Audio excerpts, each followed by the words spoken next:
Contar ya con algunas impresiones de lo que está siendo este Festival El Sol de San Sebastián. Hemos escuchado una de las charlas debate que han sido el comienzo prácticamente de esta edición, en donde con Marçal Moliné, con Control, hemos visto, ¿cómo era el nombre?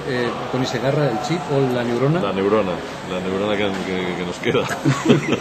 Es decir, la media neurona que nos queda, ¿no? Después del primer día.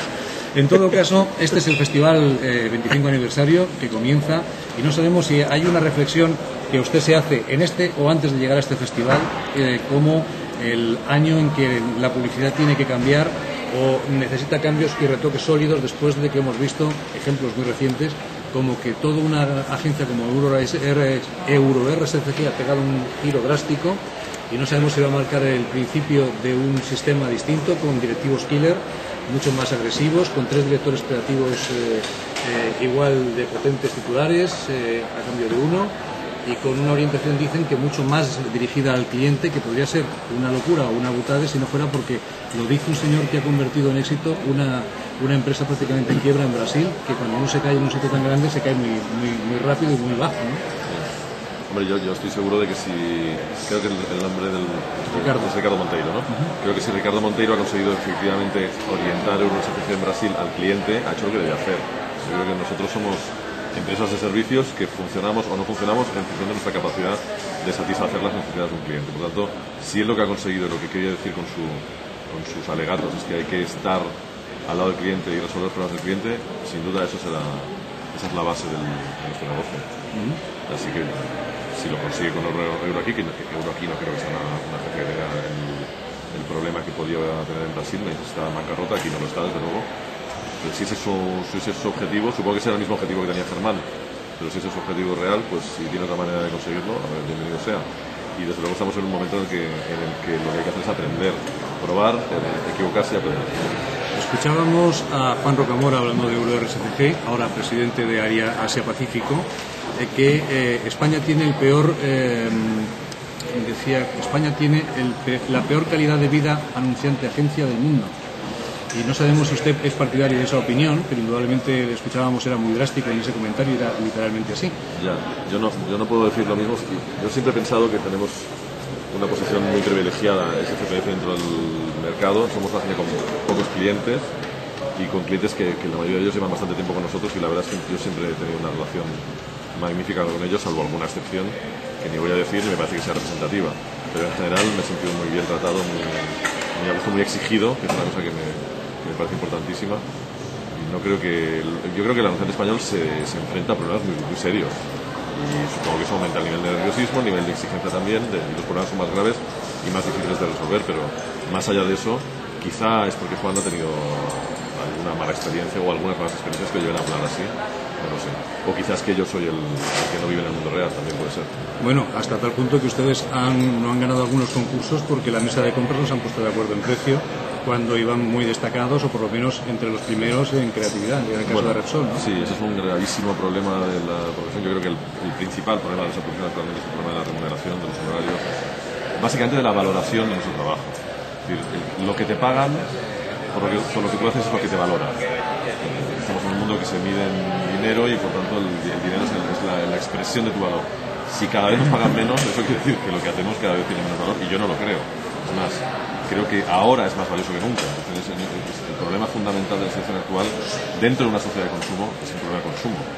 Si cambiamos el sistema, el problema será otro. Pero en este sistema, el problema actual es el problema de consumo, de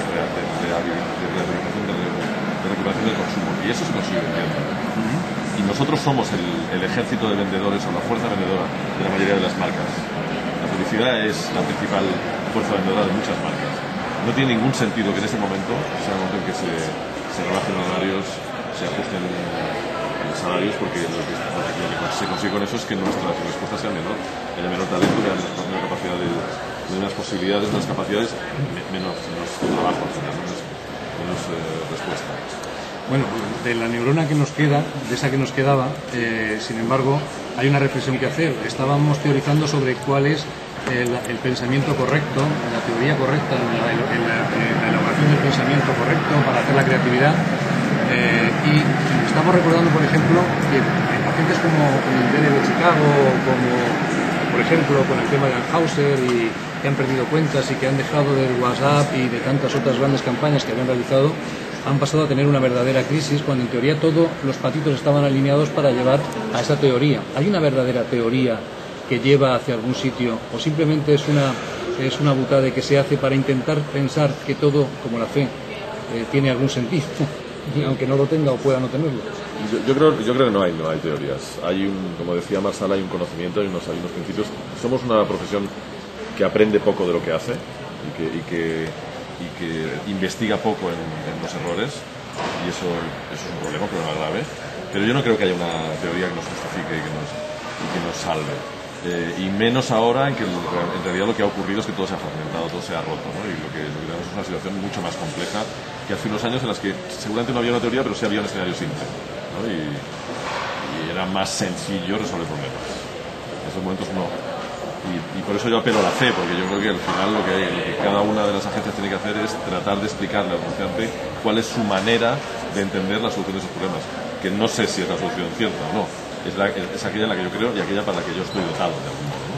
Y el anunciante es el que tiene que elegir entre toda esa oferta del mercado qué fe o qué creencia o qué manera de afrontar los problemas es la que mejor se adapta a su equipo, a su gente, a su empresa, a su compañía, ¿no? Pero no estamos en un momento de encontrar ni panaceas ni leyes universales, lo mismo que no está la ciencia y lo mismo que no está la música o el arte. Eso no ha existido nunca. Hemos tenido la impresión durante unas décadas de que podíamos tenerlo porque teníamos una situación, insisto, sencilla y fácil, pero se acabó.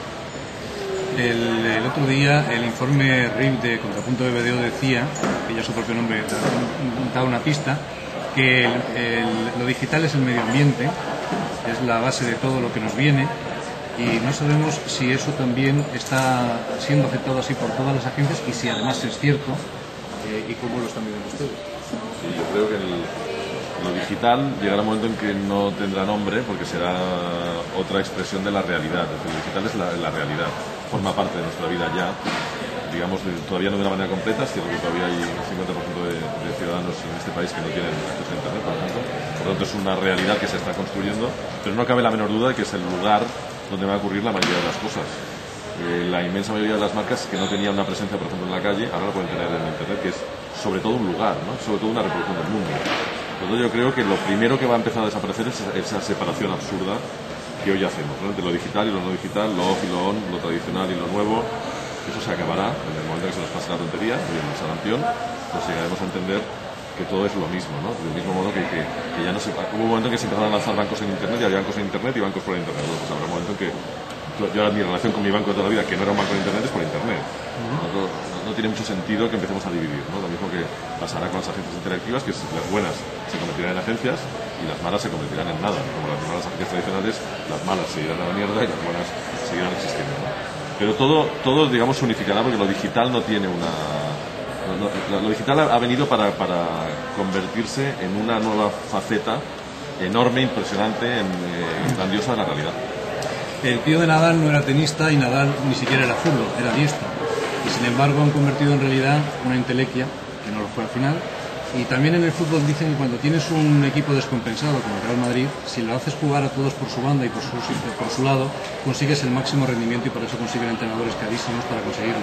Usted, como entrenador de su agencia, en lo creativo, ¿ha encontrado algún tipo de fórmula que a usted le diga, después de tantos años, por fin esta es la fórmula adecuada para equilibrar un equipo, para dar la mejor creatividad, o por lo menos encontrar la mejor solución a la compra en el anunciante? Yo no soy capaz de extraer teorías de mi manera de gestionar un equipo. Lo único que te diría es que siempre trato de mantener el máximo nivel de exigencia. Y eso es pesado y en algunos momentos obsesivo y angustioso, pero yo creo que es la única manera posible de que el trabajo salga bien la mayor parte de las veces, o lo mejor posible la mayor parte de las veces. Y aparte de eso, bueno, pues se trata de gestionar personas y de gestionar susceptibilidades, de gestionar egos frágiles y complicados, y por tanto yo supongo que algo de mano izquierda o de inteligencia emocional, o de como quieras llamar ahora, supongo que habrá nombres nuevos, uno tiene que emplear, pero no hay grandes teorías. Crear un ambiente adecuado, crear unas situaciones adecuadas, crear el nivel de exigencia determinado y para adelante.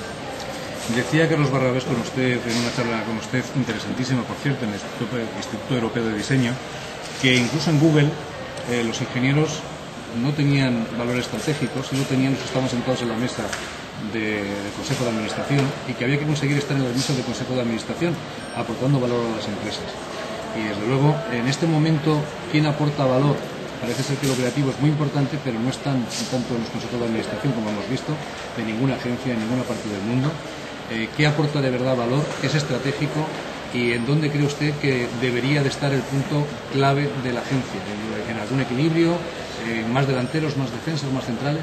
En mi opinión, el problema fundamental consiste en que el equilibrio es el que hablas, ha pasado siempre se desequilibra. Y el poder o la capacidad de decisión ha pasado a lo financiero, en general, no solo en la publicidad, sino en el mundo.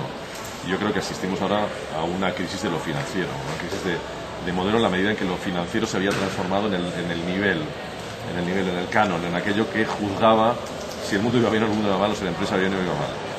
En algún momento anterior, la marca, la comunicación, el producto, el diseño del producto, tuvo mucha más importancia y por eso nosotros como publicitarios estábamos en los consejos de administración o estábamos cerca de los consejos de administración.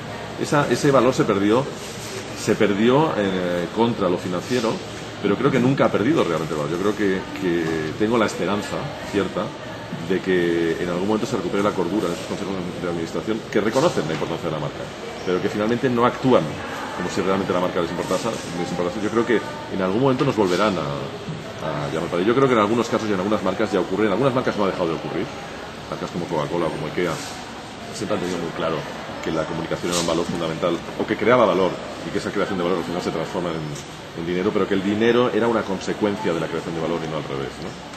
Yo creo que en la medida en que consigamos, o que se consiga, yo creo que la crisis lo está explicando, explicar que lo financiero no es fundamental, no es la esencia, no es verdad que la supervivencia pasa por el dinero, pero también que la creación de valor pasa por otras cosas, y que la marca, en ese sentido, la marca, el producto, la construcción de identidades fuertes es fundamental. Yo creo que en la medida que seamos capaces de volver a convencer de ello, volveremos a estar en los niveles de interlocución adecuados, ¿no? Ahora realmente no lo estamos, pero sobre todo porque nosotros no somos un servicio financiero y por tanto no estamos en el nivel de prioridad 1 de las compañías, ¿no? Dicen que los amos terminan pareciéndose a sus perros o los perros a sus amos. Y yo no sé si un sector que tiene, o un presidente del gobierno que tiene tan cerca a uno de los mejores creativos de amigo suyo, como es Miguel García Vizcaíno, ha terminado por pasar por encima de todo el sector y hacer este sector básicamente de los menos importantes y potentes en materia de lobby o de capacidad de hacer ver lo que ustedes demandan. Al menos en los concursos de la administración, el principal anunciante del país, que es que no se venda la creatividad como si fueran tornillos, que se ha convertido casi en el emblema de una lucha y de una demanda que por tercera vez el gobierno cambia de Secretaría de Estado y no va a atender. Y el hecho de que además no le entran usted ganas de decirle a Miguel García Vizcaíno, como se lo preguntábamos el año pasado nosotros, ¿por qué no le dices algún día a Zapatero, cuando esté tomando una cerveza con el coño, que nos hagan más caso? Bueno, no sé si es posible destejer el nudo. A mí me parece que efectivamente hay un grave problema filosófico, conceptual en la compra de publicidad por parte de la administración, pero no sé si se puede destejer, porque realmente en el momento en que se destejiera, es decir, en el momento en que uno decidiera desde la calidad de los proveedores y desde el largo plazo, es decir, me voy a quedar con esta agencia 5 años para construir un mensaje correcto y un mensaje estratégico, yo creo que inmediatamente la oposición saltaría y diría: ya están los favoritos, los predilectos, se han saltado las normas. Por tanto, me parece que el conflicto ahí trasciende incluso a la figura del propio presidente del gobierno y desde luego del propio Miguel, que bastante hace con resolver los problemas que tiene y lo resuelve muy bien. Pero ganas tiene de preguntárselo a veces, ¿no? Yo supongo que sí, yo supongo que el propio Zapatero o casi todos sus ministros, que son seguro gente inteligente, estaría de acuerdo con lo que decimos. Unos más que otros. Otra cosa sí, otra cosa es que lo puedan hacer. Y aquí entraríamos otra vez en lo de lo financiero, es decir, lo pernicioso del sistema de partidos, el sistema parlamentario, el sistema en general, el sistema político en general, de la excesiva politización de todo en general, que hace que al final pues sea imposible tomar un camino a otro, ¿no? Por cierto, usted es partidario del voto en blanco, habida cuenta de que usted es pajarito y lleva la contraria por sistema. Como algo útil ante la situación de partidización que usted ha dicho. Yo sí soy partidario del voto blanco en la medida en que obliga a votar. Es decir, a mí lo que me irrita profundamente es la abstención, porque me parece una dejación de un derecho fundamental que nos ha costado mucho tener, ¿no? Por tanto, si alguien cree que no hay nada que votar y quiere protestar o quiere significarlo con un voto en blanco, me parece fantástico. porque eso indica el esfuerzo de por lo menos ir a votar y ir a decirlo. Sí, me parece que es legítimo absolutamente. Y hasta me plantearía hacerlo. Yo también lo comparto. Si usted se suma a una plataforma, yo me sumo a usted y hacemos la campaña del voto en blanco ciudadano para que los políticos se den cuenta de que existe algo más importante que ellos y que hay que resolver los problemas también de nuestro sector, pero en general de la sociedad, y que son el tercer problema más grave de los ciudadanos, cosa que ya el CIS dice, seguramente merecerá una campaña de opinión algo mejor que lo de esto lo arreglamos entre todos, solo lo arreglamos entre todos.org. En fin, no sé si... Bueno, pues en todo caso, Javier... Sí, Tony, quería hacerte alguna pregunta última. Volviendo al Sol, el otro día en Alemania, en el Sol alemán, pues uno de los grandes creativos alemanes, Amir Karzai, del DDB, el director creativo de DDB, decía que cómo podía ser que nuestro sector, que este es el sector publicitario, premiase tanto. Es decir, que tantas campañas del antes de ayer, como decía él, es decir, que ya no tienen que ver con la sociedad de hoy, de antes de ayer, pues tantos oros, tantos platas, tal. Es decir, eran 150 premios, increíble. ¿No crees que eso también se puede aplicar aquí a nuestro propio Sol, que premiamos demasiado campañas que ya están un poco desfasadas, que ya no llegan al consumidor? Un poquito la pregunta que también hacíamos ahí abajo. Que premiamos demasiado es una evidencia. Dice que premiamos demasiado, es una evidencia. Y que nos estamos tomando el pelo de 100. Y vuelve a ser otra vez... Yo creo que la situación actual nos ha descolocado tanto que los sistemas se han vuelto perniciosos por definición, ¿no? Y otro sistema que está corrupto en la base es el sistema de los festivales, porque los festivales para existir necesitan muchas inscripciones. La situación actual nos debería llevar a una reducción de las inscripciones a cambio de juzgar ideas en su complejidad, en su totalidad. Es decir, al final lo que se debería juzgar aquí es algo parecido al titanio o al platino, es decir, a las ideas integradas en sí mismas, ¿no? Yo recuerdo que estuve aquí en Valencia hace unos años juzgando DECAP, y en DECAP competían en una categoría, la categoría de automóviles, una cuña de radio contra un folleto, contra un diseño, contra un spot, y no pasaba nada. Yo creo que cualquiera es capaz de juzgar qué idea es mejor que la otra, ¿no? Pero eso no se puede hacer porque desaparecían los festivales tal como están construidos hoy. Por lo tanto, hasta que no nazcan festivales nuevos con una dimensión económica y un modelo de negocio distinto, vamos a seguir contemplando lo que pasa hoy, que es que finalmente Cannes o San Sebastián son inabarcables y son absurdos. Sí, sí. Con lo cual, ¿qué futuro tienen estos festivales que estamos ahora mismo presentados? Morir hasta que... Pocos años. Morir vale. En el momento en que aparezcan modelos más razonables y que juzguen más la realidad y que se pongan... Pero eso lleva un tiempo. Y que se pongan realmente en el horizonte de las agencias y que las agencias lo compremos.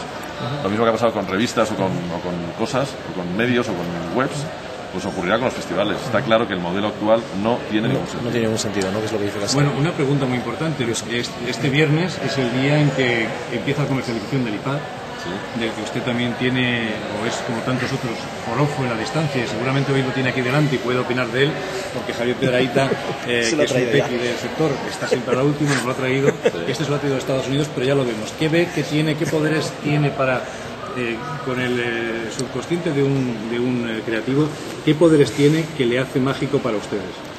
Yo creo que hay una... Yo no he hablado con Steve Jobs, me encantaría hablar de este asunto con él. Yo creo que hay una razón de target detrás de público, detrás de este producto, que es alcanzar a la gente mayor de 50 años.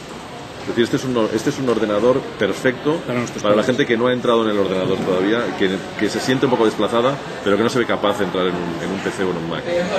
Y creo que ahí tendrá un enorme público. Por otro lado, es un objeto deseo, por encima de todo. Este hombre es capaz, Steve Jobs y Apple son capaces de crear objetos de deseo que no tienen ninguna razón para ser comprados, porque efectivamente este producto no ofrece realmente ninguna novedad.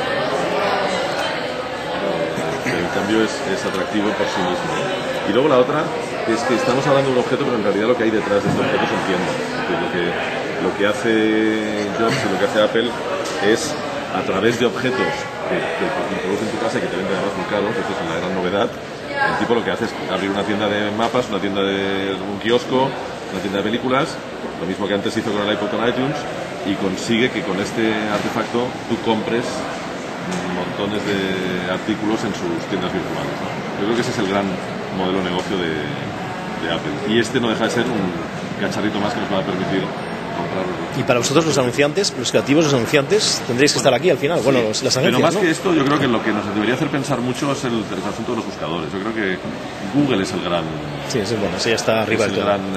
Conceptualmente es el gran... No voy a decir enemigo, es el gran jugador nuevo, y lo que realmente ha introducido una novedad en el sector de los medios publicitarios y la publicidad. Es decir, yo creo que antes teníamos masas, luego teníamos individuos en separado, y ahora tenemos individuos masificados. somos capaces, gracias a los algoritmos y gracias a la tecnología, sobre todo de Google, insisto, de alcanzar otro ángulo, una carrera, un partido, etcétera, de forma a la carta y diferente. En ese contexto también se va a salvar la publicidad, es decir, se va a obviar la publicidad. Permite ver la repetición o todo lo que uno quiera sin necesidad de ver la publicidad. En ese contexto decía el otro día Alfonso Rodés que sus hijos ya no veían publicidad desde hacía años y que ahora con el in and out y todos los nuevos sistemas de evitar la publicidad ya casi no ven la publicidad nadie. ¿Este es un contexto preocupante o el hecho de que venga la televisión por internet da una nueva oportunidad a que aunque todo el mundo se vaya a internet siga sin televisión y siga gustando de ver algún tipo de publicidad? Vamos a ver, es preocupante si seguimos insistiendo en los modelos del pasado que están proceso de descomposición. Es ilusionante y lleno de oportunidades si nos remitimos a lo que pueden ofrecer, que es muchísimo. De cualquier modo, a mí me gustaría insistir en que la gente no ve la publicidad y los chavales no ven la publicidad, pero cuando aparece un anuncio bueno, nadie sabe cómo, ese anuncio aparece en todas partes. El de Nike ahora mismo, ¿no? El de Nike, por ejemplo, o como decía, no quisiera pecar de inmodesto, pero como decía Marsal hace un momentito, pues el de donde caben los caben tres. Es decir, cuando realmente le pegas, sea donde sea, pero normalmente en la tele, ese anuncio llega, no voy a decir a todo el mundo, pero llega a la gente, y llega relativamente rápido. Por tanto, de lo que se trata es de manejar todos los factores, de manejar esa fragmentación y esa multiplicidad de la manera más inteligente que se pueda. Pero, insisto, si hay buenas ideas, si hay ideas que llegan a la gente, si hay ideas que son o útiles, o emocionantes, o inteligentes, o hermosas, o bellas, y que responden a lo que la marca quiere decir, al final la gente las quiere tener, las quiere compartir. Y cuando la gente se pone a compartir publicidad, no hay fuerza mayor que esa. ¿Qué pide a este Festival del Sol, ya para acabar? ¿Qué le pide en este momento y en esta situación que vivimos? ¿Algún tipo de reflexión que sirva como punto de contacto entre las agencias y los creativos y los planes, que también son protagonistas hoy, para algo, para llegar a algún sitio? Bueno, que sigamos. Yo creo que no hay que poner fechas a los cambios. Yo creo que tenemos esa idea de que la Revolución Francesa ocurrió un día, pero en realidad son procesos muy largos y que llevan su tiempo. Yo creo que sigamos en ese proceso constante de interrogarnos, de comunicarnos, de conocimiento. Yo creo que a lo que lleva la fragmentación y ese digamos, haber llegado a un límite, es a que saquemos todos la cabeza, que miremos a los lados, que colaboremos. Yo creo que la palabra clave del futuro es colaboración, que hablemos con los demás, que veamos qué nos está pasando a todos, y en eso estamos. Yo, por ejemplo, mañana estoy presentando el nuevo libro de Daniel Solana, y hablaremos de eso, hablaremos de cuál es la situación actual, qué podemos aprender de los de Internet, qué pueden aprender los de Internet del pasado. Y en eso estamos. Y creo que el festival tiene sobre todo ese sentido cada vez más, el sentido de juntarnos y de permitirnos hablar. ¿Tiene favoritos para esta edición, sea El hombre elija, sea una de sus campañas o cualquier otra? ¿Le ha llamado la atención algo este año que merezca por lo menos de partida ser premiado? La verdad es que cada año me pasa lo mismo, pero trato de hacer repaso. Si he de juzgar por lo que pasó en el día C, la verdad es que la cosecha sospecho que será mala, porque el año ha sido malo. Y me imagino que no habrá grandes cantidades de spots o de piezas o de campañas de calidad. Seguro que al final encontraremos alguna que será gran premio y encontraremos alguna que será favorita. Pero me temo que es un año un poco triste. Pues Toni Segarra, muchas gracias por habernos acompañado en este día de transmisión desde el Cursal y que haya mucha suerte y que, por cierto, podamos contar éxitos también este año como los que hemos venido contando de IKEA, entre otros. Bueno, muchas gracias.